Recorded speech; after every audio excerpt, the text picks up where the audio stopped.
is Sylvia, another adventure of George Valentine. Personal notice. Danger's my stock and trade. If it's something you're afraid to let someone else do for you, you can trust me, George Valentine. Write full details.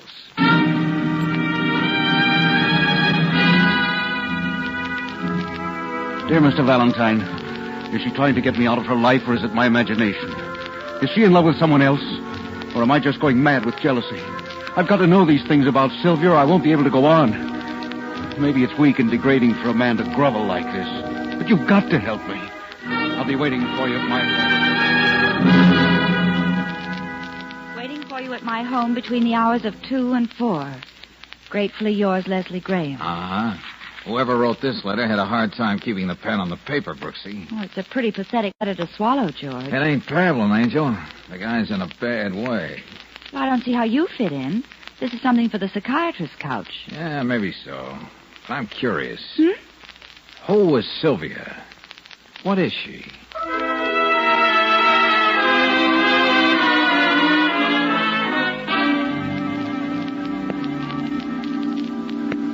Valentine, we have to hurry. Sylvia may be back any minute. She's out shopping. Yeah, I was waiting for you to get started, Graham. Yes, why don't you pull yourself together? Valentine, I want you to put my mind at ease. Assure me one way or the other that the things I keep thinking are either right or wrong. Oh, in other words, you want me to spy on your wife? Oh, no, it's not as tawdry as that. It's something that happens to a man when he's in love with a creature as beautiful as Sylvia. Why don't you try trusting her, Mr. Graham? Why? Here, Miss Brooks. Take a look at this picture. Can't you see why the word trust becomes meaningless? Yeah, very choice.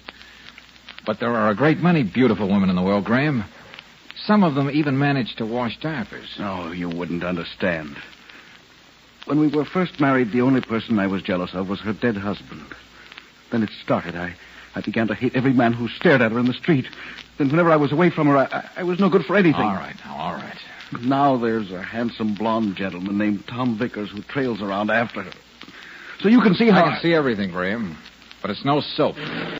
Divorce cases as such are not in my line. You would help me if I could make you understand.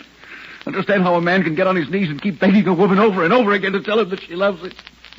Yes, you could be that much afraid of losing her, Valentine. Find the liquor cabinet. Get him some brandy. Okay, George. Oh, I'm tired. Come on now, sit down. Now go on, do as I say, sit down. I feel like I'm dead inside. You'll be all right in a minute. Here, Mr. Graham. Take this. Thank you. Oh, Leslie. This is a pretty tableau, I must say. What's happened? Just two friends. They were just leaving Sylvia. What has Leslie been telling you? And who are you? The name's Valentine, Mrs. Graham. Your husband thought we could investigate a private matter for him. And we were just leaving. I'm the only private matter in my husband's life, Mr. Valentine. But it seems that I'm not private enough. Please, Sylvia, not in front of these people. What difference does it make after what you must have told them? I'm sure Leslie hired you to spy on me. You can relax. I'm not for hire. I know what Leslie's like when he starts raving, Mr. Valentine. What were some of the more vivid highlights of his fantasies? Believe me, Mrs. Graham, he had nothing but good to say about you. Oh, Leslie, what am I going to do with you? I know. Well, darling, what's happened to this love of ours? Well, you ought to know. You've done everything to strangle it with your insane jealousy. How the other side lives. You never trusted me a moment. When you could have loved me, you made scenes. I stopped off and got that. Oh, I didn't realize you had company, Sylvia. This isn't company, Tom. It's a three-ring circus. Leslie, after the disgusting spectacle you've made of yourself, I think you ought to go upstairs. Yes, Sylvia. All right, I'll go. Sylvia, you shouldn't have spoken to Leslie like that. Oh, shouldn't I have? Here, darling, take these packages into the other room. But that's true. Please, You had... Tom. I want to speak to these people. Alone. Okay, Sylvia. Yes, Sylvia? I see we've become friends. You should live that long. No, I must apologize for Miss Brooks. Sometimes her frankness embarrasses me. What were you going to say? Well, Mr. Valentine, I wanted you to understand. I have to be firm with Leslie. If I coddled him, he'd only feel sorry for himself. Well, it seems to me that when a man's in a state like that, even a very beautiful wife could find a touch of kindness in her. Good night, Sylvia. Good night. You didn't mention your first name. Oh, but never knew fresh air could smell so good. Oh, I think I know the secret of Sylvia's attraction. She wears knockout drops for perfume. Who is Sylvia? Well, the beautiful Sylvia seems to have made an impression. Brooksy, I got a fast research job for you. Back files down at the newspaper. What do you mean, George? There's a house full of dynamite back there, Angel. And when and if the blow-off comes, I want to be well informed. Curious again? Still curious. Who is Sylvia? What is she?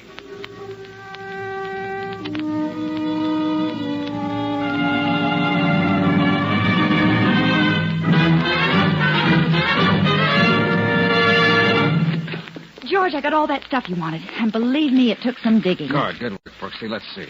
Well, Sylvia hooked Leslie 3 years ago. He was a wealthy investment broker. Uh-huh, but what about the late spouse number one? Oh, hold your hat, darling. Sylvia and Hugh Frankel, a Chicago importer, enjoyed married bliss less than a year. Then, alas, the poor man departed this world under sad circumstances. Yeah, Brooksy. Never mind the suspense. Well, after a midnight snack of liver patty sandwiches, which proved to be tainted, Yeah? Frankel died of ptomaine poisoning and indigestion. It seems Sylvia wasn't feeling well that evening and just had toast and tea. Well. And according to the Chicago newspapers, the coroner's jury could see nothing other than an unfortunate accident. Yeah, well, it was probably looking at Sylvia all the time. What goes with that girl, George? What has she got? You mean besides deluxe equipment and extras? Mm-hmm. A mind that's always figuring what's best for Sylvia. A heart that's just put there to beat, and a soul that thrives on men rolling in the dust. Oh, wait a minute. That's a recipe worth putting down. To some guys, that combination's like the apple was to Eve. They know it's no good for them, but they want it. Yeah, well, we'll go on with this session on abnormal psychology in a minute. Hello, Valentine. Oh, yeah, Lieutenant. Well, sure I was out there. What's that, Riley? Oh, yeah, I see. Yeah, of course I'll be right over. What is it, George? For Lieutenant Riley, that was a short conversation. The good lieutenant happens to be very busy at the Grahams. The Grahams? Yeah, Brooksy. Leslie Graham killed himself this evening.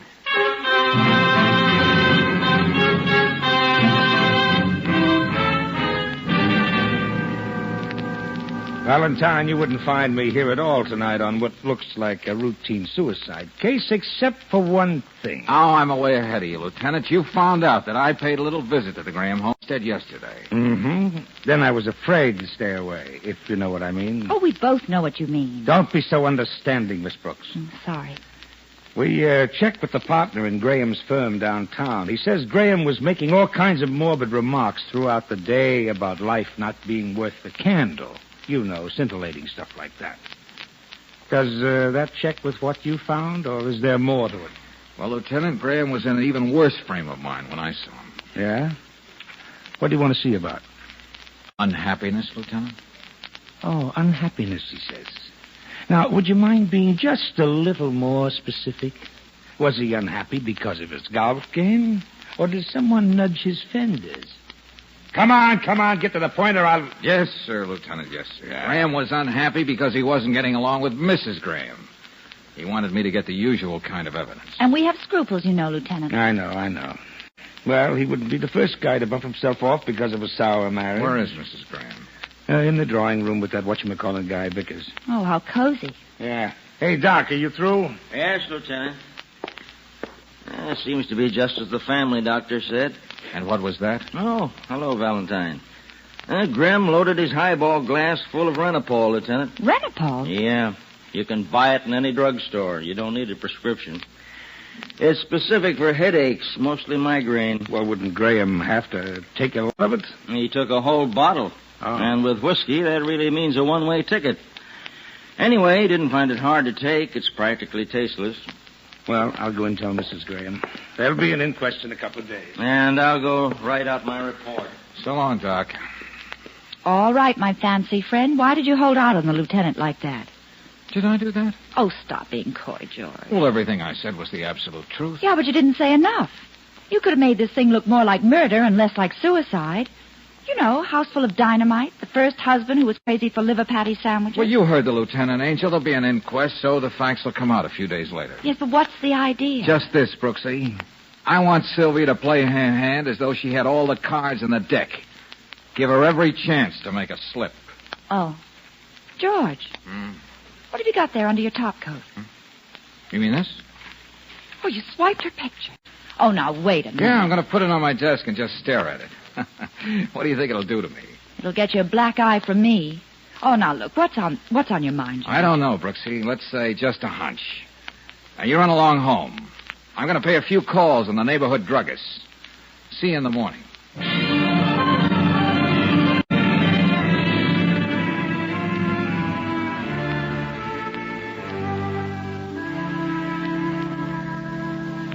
Now, let me see. Well, the fact is I haven't seen Mrs. Graham in my drugstore in weeks. I see.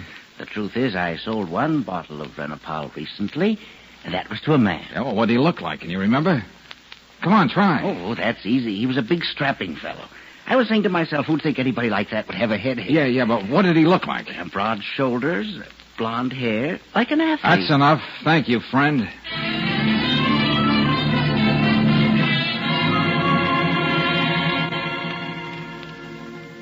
Alone, Sylvia? What did you do? Send Tommy home? Yes, George. You see, I took the trouble to find out your first name. Oh. I thought Tommy'd be here trying to comfort you in your bereavement. Well, he was. But his efforts were getting a little too arduous. And I've had a long and hectic day. What do you want? I just wanted to tell you I know Tommy bought that Renopal. Oh, really? Well, maybe he had a headache. Oh, I'm full of all kinds of miscellaneous information tonight. I also know that a certain Mr. Frankel ate his way into an early grave. I'm an ill-starred woman. I just can't keep husband. Well, it should make interesting small talk at the inquest. You won't get a rise out of me. I can try. How about this? What happened to your picture, Sylvia? What? So you're the one who took it. Well, it's just a picture. I want it back, and you're going to give it to me. Going to the police? You seem to have lost some of your poise, Sylvia. I swear I'll kill you if you don't get out of my life. I moved in to stay. You're going to change your mind. Well, now, take it easy. Put that punch bowl down. It's probably worth a lot of dough. You forgot that I've got plenty of money. What? You? You're going to have a face full of scratches for weeks. Get away. Do you want me to take it? You still think that I couldn't kill. Sylvia, what's going on? Oh, Tommy. So glad you've come back. Valentine, what are you trying to do? Defend myself, and not too successfully. Tommy, 1 minute more, and I wouldn't have known what to do. You do anything to hurt her, Valentine, and I'll kill you. Well, why don't you start now? I feel just like Well, starting. you bet I'll do. Yeah. Now, don't bother getting up, Jungle Jim. Just listen. Being threatened with murder twice in 5 minutes does something for my ego, but it does even more to my temper. You have had a pretty busy 5 minutes, haven't you? Slow motion, Sylvia. Just wait till I really get started.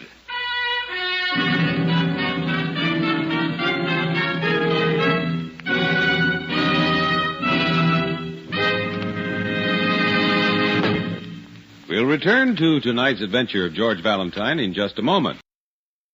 Brings you in deadly conflict with the wife, Sylvia. You can't say she's the most beautiful woman you've ever seen because you haven't seen them all. Yes, Sylvia, who has you threatened with death twice in 5 minutes. George, isn't it enough to have Sylvia's picture in front of you on the desk? You don't have to stare at it with a magnifying glass. Yeah, well, somehow, Angel, I don't feel I've gotten close enough to that lady. Well, you've gotten close enough for her to play tic-tac-toe all over your face. Well, it wasn't all one-sided. She has a few broken fingernails to show for it. Oh, darling, you know you're skating on thin ice. Especially now that you found out Vickers bought that Renopal. That's right. Go ahead and comfort me. Now, look, Brooksy. Yeah. This picture of Sylvia stealing all the glory from the beautiful mansion in the background was taken by a professional photographer. Well, so what? So his name is on the back of it, Horace Maddox in Sanford. I want you to have a chat with him. Way out in Sanford? Yeah, that's right. Find out when he took this picture, where, the name of the woman, everything. Oh, George, we know the name. Don't argue, Brooksy. Just make sure you're back in time for the inquest. I'm going to need that information. To prove what? Well, I'm only guessing now.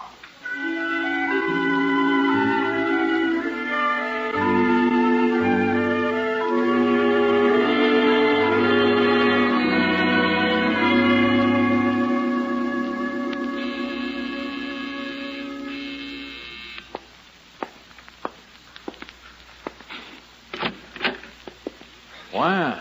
Hello. I'm not used to receiving ladies in my apartment at this hour. Besides, I don't remember putting you on my list. Aren't you going to ask me in? I really ought to frisk you for deadly weapons first, but come on in. Thank you. All right, Sylvia, what is it? George, why can't you like me? Like you? Why, you're my fluffy little lamb. I know you think I'm here because I want something. Yeah, I bet I know what it is. You were baking a cake and you just ran out of sugar. I want that picture. Oh, no, Sylvia, no fisticuffs tonight. No, this time I'm willing to pay for it, George. Hmm? In exchange, you can have me and everything I've got.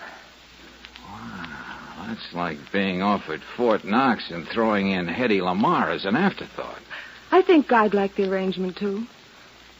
I have an idea that you'd be the first man I ever met who'd be able to tell me what to do. Well, thanks. That puts me right in the same class with Clyde Beatty. As far as money's concerned, George, you may know what you're getting. I don't want there to be any unknown quantity in the deal. And to think they go to all that trouble to make an atom bomb. Well?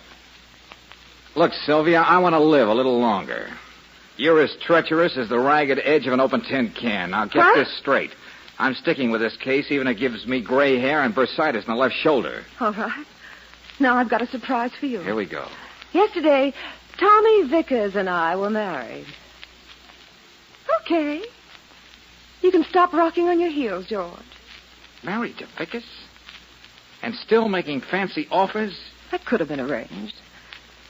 You just have to wait a little while. Oh, brother, this is the jackpot. First Hugh Frankel, then Leslie Graham, then Tom Vickers. Then eventually one George Valentine. I don't know what you mean. Are you crazy? Never mind that. Let me tell you why I married Tom. No, let me tell you. Because I'm a chump, a knothead. With what I knew, I could have stopped it. Yes, but you didn't, Don. Now, when this case comes to trial, you won't have to testify against Tommy. All the background of this sordid little triangle. The story I'll tell is that I knew suspicion might point to Tom. But to show my faith in his innocence, I married him anyway. Oh, I gotta hand it to you, Sylvia. Me too. The other way. It's too bad one of us has to lose. And it's not going to be me.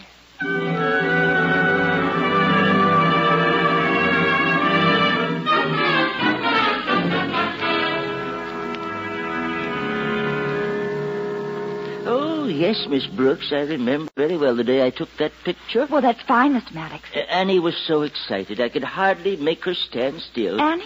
Why, yes. Annie Ferguson, that's her name. Oh, yes, please go on. She was so beautiful that day. She kept rattling on about her father's mansion. She wanted to make sure that I got Woody Crest into the picture. In a way, it was, well, a little pathetic. Well, is there anything else you can remember about her? Well, I know she couldn't have been very happy there because shortly afterwards she ran away. Oh, I see. Well, now tell me, just how do I get to this Woody Crest? Oh, it's just on the outskirts of town. Any cab will take you there. Oh, that's fine. They'll be glad to see you. I know they've been trying to locate Annie all these years.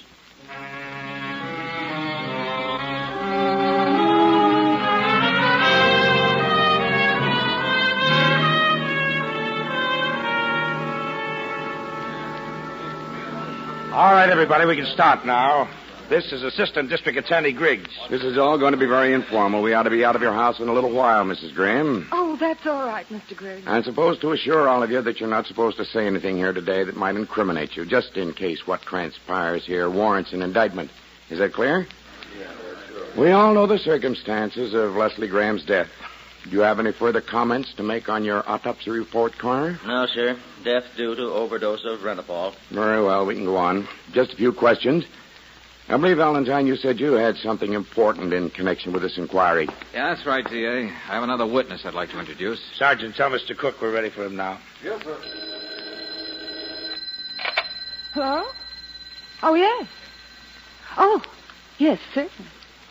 It's for you, Mr. Valentine. Thanks. Look, Valentine, do you have to have personal calls in here? Well, it won't happen again, Lieutenant. Hello? Yeah, Brooksy. The airport? Well, you ought to be able to get here in a few minutes. Go on. Well, I guess now I can stop guessing. Go on, hop a cab, Angel. All right, now, are you Mr. Cook? Yes, sir. Well, look, don't be nervous. I just want to ask you one question. Take a look around this room. Yes. A few days before Leslie Graham's death, someone bought a bottle of Renapol in your drugstore. Do you see that person in this room? Why, yes. It's that gentleman over there with the blonde hair. Hey, what is this? Is that true, Mr. Vickers? Well, I guess so, but I didn't think it was important. Ye gods, not important, he says. I could buy Renapol. Joe Smith could buy it. But when you do, Vickers, it's more than important. Well, Why'd you buy it? Do you suffer from headaches? Well, no, but I can explain. Why don't you, Vickers? Well, it's all very simple. I don't know how Leslie got hold of this stuff, but I bought it for Sylvia. Tom, What? what do you say? Well, didn't I? Why, for months you've been telling me about those terrible headaches, going to the doctor twice a week. Tom, I don't want to believe this. Believe what? It was raining that day. You wanted to get home, so you asked me to stop in at the drugstore. Is that true, Mrs. Graham? Or Mrs. Vickers, rather? I keep forgetting. Mrs. Vickers, that's the only thing I can think of. I'm married to the man who killed Leslie. Sylvia. Keep talking, Mrs. Vickers. I haven't had a headache in ages. My doctor can tell you that. Tom. Oh, Tom, I believed you. You were such a comfort when Leslie wasn't himself. And now to think that you try to use me to get out of this terrible mess. But I'm not. I'm not. Leslie may not have been the best husband in the world, but he was a human being. Oh, Tom. Oh, Tom, I can't lie for you. Kiss of death. What did you say, Valentine? Nothing, Lieutenant. I was just sympathizing with Mrs. Vickers. You can do that later, Valentine. Surely you've got something to say, Vickers. Oh, I could go on saying I'm innocent. What good would it do? If you didn't buy this Renapol for Mrs. Graham, then it couldn't have accidentally found its way into her husband's whiskey. Facts leave me no choice but to ask for an indictment for murder. Just a minute, Griggs. I'd like to say something. If it has something to do with the case, go ahead, Valentine. First of all, I agree that there should be an indictment for murder. Oh, what are you doing? Just making it unanimous? Come on, quit stalling. Hey, hold on there, young lady. Where do you think you're going? My way, Sergeant. I don't have to stall any longer, Lieutenant. Here you are, George. Good. What's this all about? 1 minute, T.A. Lieutenant. Hmm? Briggs, take a look at this picture. Well, what about it? Just wanted you to look at it. Now, you, Sylvia. Do you recognize this? Well, of course. That's a picture of myself. And the house in the background. That's Father's mansion on our estate. Uh-huh. Gentlemen, take a look at this picture through this magnifying glass. The white plaque on the entrance post. Ordinarily, you can't see it. Go on, now, what does it say, Griggs? Well, I can make out, Woody Crest. Okay, that's the name of the place. But there's another word that follows. You can only see the first 2 letters. The shrubbery covers the rest. Well, that's right. S-A... Well? Surprisingly few words in the English language beginning with S-A that fit with Woody Crest. Would you give us that word, Sylvia? No! Brooksy, you just came from Sanford. What did you find Woody Crest was? A sanatorium. More brutally, a mental institution, an insane asylum. They're still looking for one Annie Ferguson who escaped 5 years ago and embarked on a new life and a new career, murder. It's going on and on, and a word for you. Take it easy. Take it easy. Take it. Help me with the Griggs. Help me. Sylvia, Sylvia, no matter what they do, I'll stick by you. You didn't know what you were doing. Oh, Sylvia. You fool! Don't you realize that you were going to sit in the gas chamber for what I did to Leslie? And I'd get your money, too. But now you know. Now you know. Yes, sir. Now we know who is Sylvia and what she is.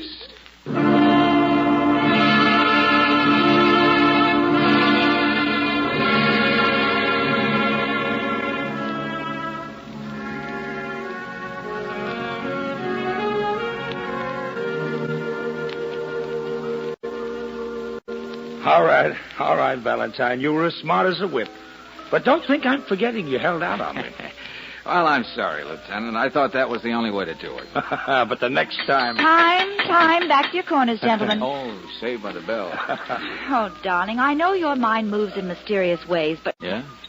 But what made you so sure it was murder and it had to be Sylvia? Well, no matter how much of a patsy Tommy Boy is, he wouldn't buy any poisonous substance right at the corner drugstore. That's when I vaguely began to suspect some kind of a trap. More coffee, folks? Oh, yes, please. I'd like When you're some. through there, I'll take a check, Sylvia. What's your name, sister? Sylvia. I don't feel so good. I don't think I want any more coffee. I want to go home.